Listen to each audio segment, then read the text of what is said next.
Hello, I'm Sergeant Elizabeth Wolfson of the Charleston City Police Department's Public Information Office. The following critical incident briefing, including audio, video, and images, is intended to provide details of a recent incident that resulted in an officer-involved shooting. This briefing has been completed so that you may have a better understanding about the circumstances that led to this use of force by officers with the Charleston City Police Department that occurred on December 29, 2020, at approximately 3:12 a.m. at the Bridgeview apartment complex located at 105 North Romney Street. In an effort to provide transparency and allow residents to understand what happened during this incident, this video will provide a synopsis and body-worn camera footage worn by our officers and 911 calls received about the incident. This video contains strong language as well as graphic images which may be disturbing to some people. Viewer discretion is advised. The suspect involved in this incident was identified as Mr. Jason LaTroy Cooper, 28 years of age, of 108 North Romney Street. Mr. Cooper was a convicted felon, and due to the felony convictions, he was a prohibited possessor and was not allowed to carry or own a firearm. On December 29, 2020, Charleston County Consolidated 911 Dispatch received a call about a disturbance in the Bridgeview apartment complex. This incident occurred very early in the morning at approximately 3:07 a.m. when a subject, identified as Mr. Cooper, created a disturbance in the area of 105 North Romney within the apartment complex. This disturbance involved loud yelling, banging on the resident's door, and threats from the suspect directed at the 911 caller. A resident of that complex first called 911 after becoming frightened by Mr. Cooper's actions. 911, what is the address of the emergency? Hi, my name is at 105 North Romney Street, apartment. I'm calling for the police because there's someone at my house. I need him to leave.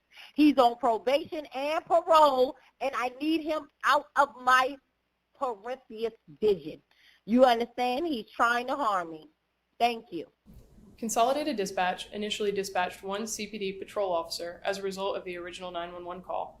The following is dispatch audio from police radio. Dispatch to 158 additional unit. Respond to 105 North Romney, 105 North Romney apartment.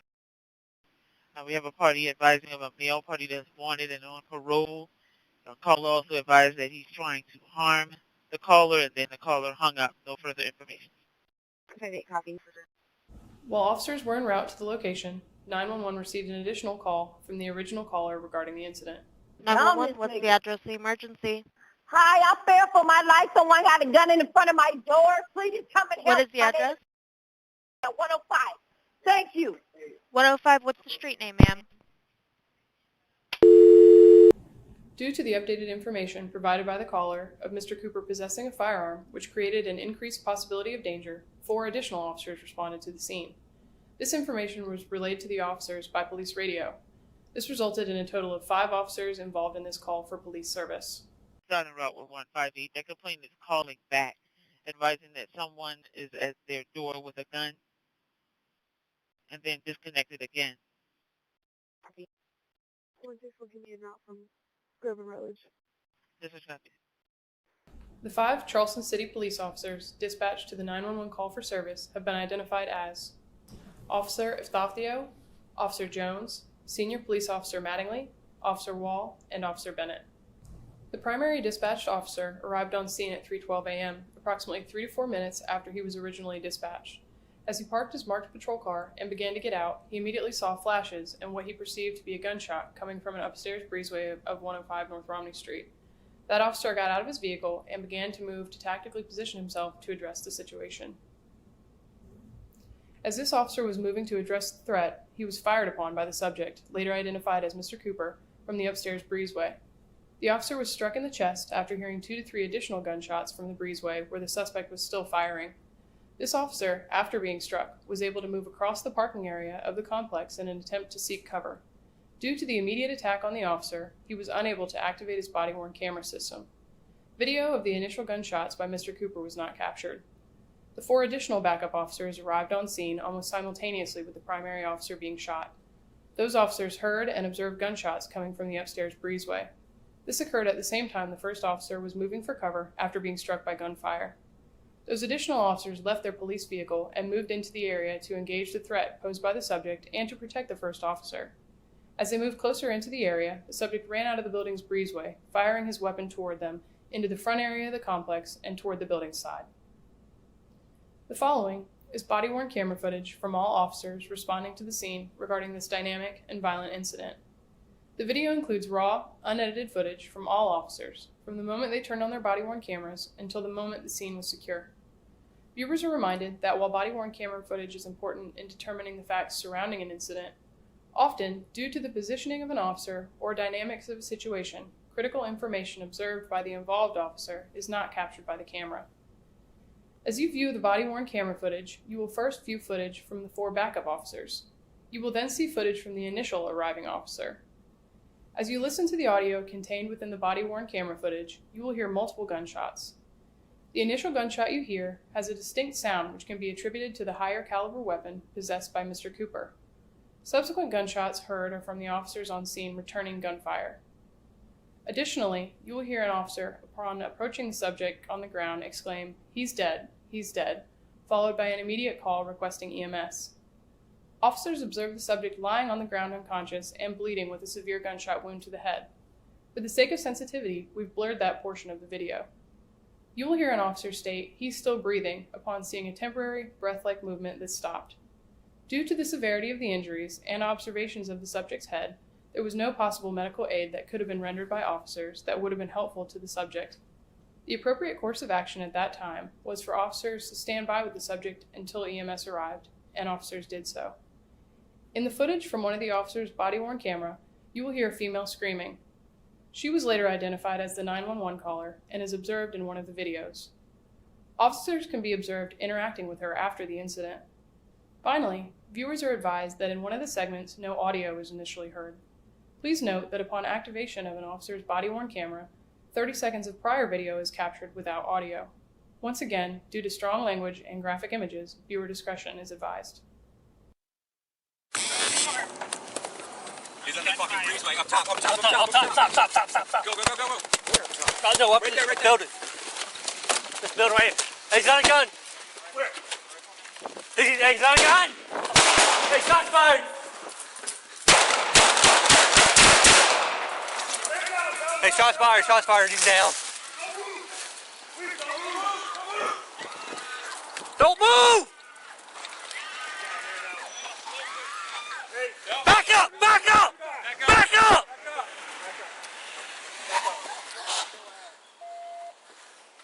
Hey, he's got a rifle. I got cover. All right. I got cover.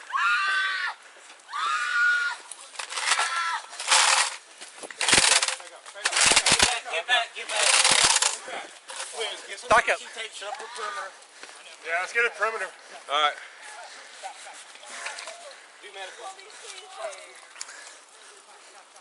Like you started EMS as well. He's still breathing. Hey, you hurt? Are you hurt?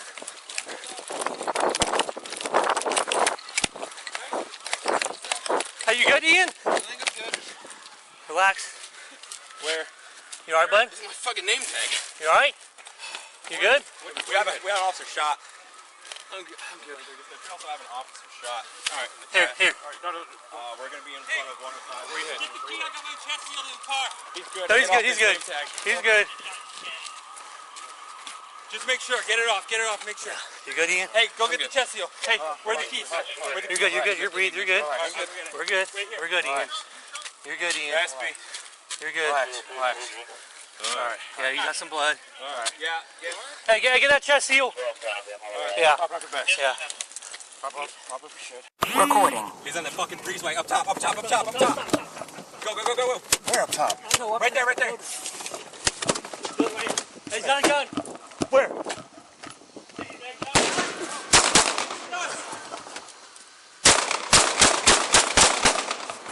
Man down. Got him down. Don't move. Please don't move. He's down, man down. Hey, secure. No. Get back. Back up.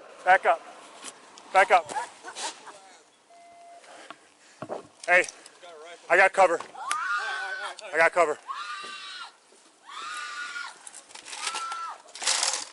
Yeah, he's dead.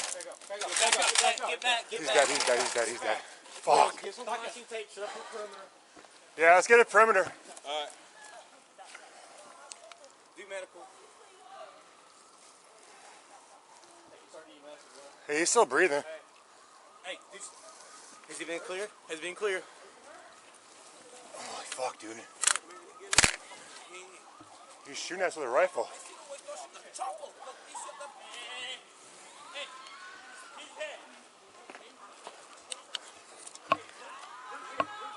SV's hit. SV's hit. SV's hit. SV's hit. He got shot with the rifle.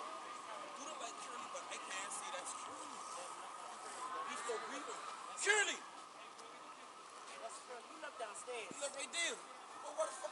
Fuck, man.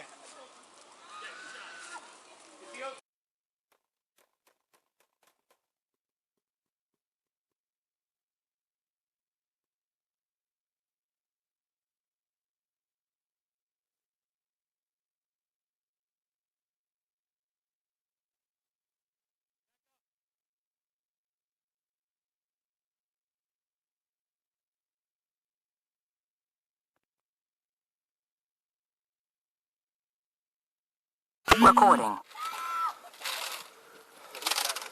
Yo, back up. Back up. Get back. Get back. Get back. Get back. Come on. No! I know. Stop. No! Stop. No! Stop. No! Police, please, Yeah, police. you're fine. Police, You're fine. please. Stop. Police, police. Come back here. Police, please. Police, look at me.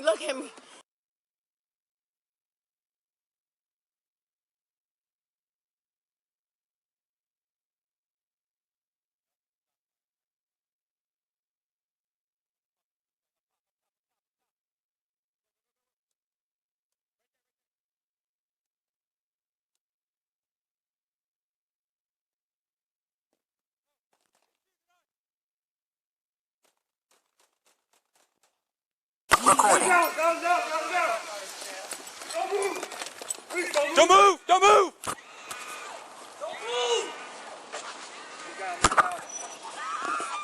No, back up. Back up!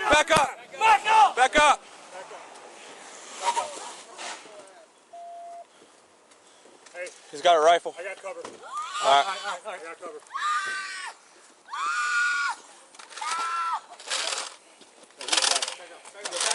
Back up. Get back. Wiz, get some Caution tape, set up a perimeter. Yeah, let's get a perimeter. All right.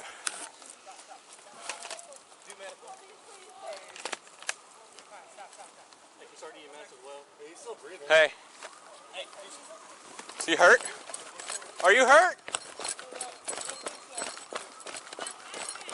Espy. I think I'm good. Relax. Where? You alright, Blaine? This is my fucking name tag. You alright? You good? We have an officer shot. 123 dispatch. We also have an officer shot in the chest. We're going to be in front of 105 North Rounding. I got my chest sealed in the car. He's good. It hit off his name tag. Okay. Just make sure. Get it off. Make sure. You good, Ian? Hey, go get the chest seal. Hey, where the keys? Where the keys? In the ignition. All right, I'll go get it. We're good. Wait here. We're good, Ian. You're good, Ian. Espy. You're good. Relax. All right. I don't know. I don't think so. I don't think so. Are you good, Ian? I think I'm good. Relax. Where? You alright, Blaine? This is my fucking name tag. You alright? You good? We have an officer shot. I'm good. We also have an officer shot. All right. Here. All right. No. We're going to be in front of 105. Where you I heading? got my chest sealed in the car. Okay. All right. Just make sure. Get it off. Make sure. Hey, go get the chest seal. Hey, where the keys? You're good. You're good. You're good. Relax. I'm good. We're good. We're good. Relax. You're good, Ian. Yes, You're good. Relax. All right. You got some blood. All right. Yeah. Hey, get that chest sealed. A total of 4 CPD officers fired their duty weapons during this encounter. 3 of the responding backup officers fired their department-issued handguns, as did the initial responding officer, who fired after he sought cover after being struck by the suspect's gunfire. 12 rounds were fired at the suspect as he fired upon the officers. The subject, Mr. Cooper, was struck 2 times by return gunfire from police officers. The entire incident, from the arrival of the first officer on scene and the first gunshot fired by Mr. Cooper until he was shot, lasted approximately 27 seconds. Officers immediately requested Charleston Fire Department and paramedics to the scene for emergency medical treatment for Mr. Cooper. Unfortunately, he was pronounced deceased at the scene by arriving paramedics. The following is a photo of the weapon utilized by Mr. Cooper as he fired upon the officers. Mr. Cooper also had a second weapon in his possession.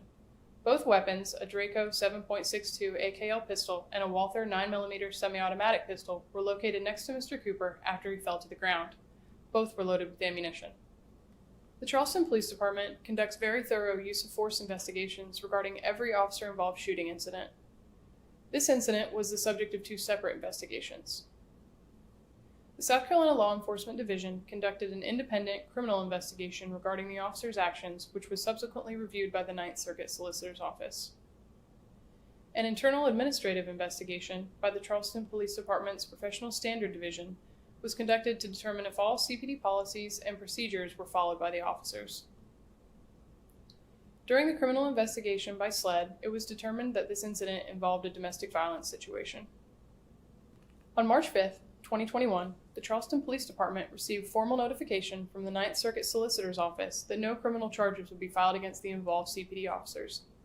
The letter indicated that, quote, "It appears that law enforcement officers reasonably believe they and others were in immediate danger of great bodily harm or death from the suspect. It was equally clear that the suspect fired upon them first and continued to behave in a dangerous and reckless manner, threatening the lives of both law enforcement and the public at large." End quote. Additionally, the Charleston Police Department determined, through its own internal administrative investigation, that all pertinent and applicable general orders, as well as department policies and procedures, were followed by the involved officers. This video is intended to inform and educate the public about a critical incident in our community. You can learn more about the Charleston Police Department and its policies and commitment to transparency and building trust within our community by visiting our website at charleston-sc.gov/police.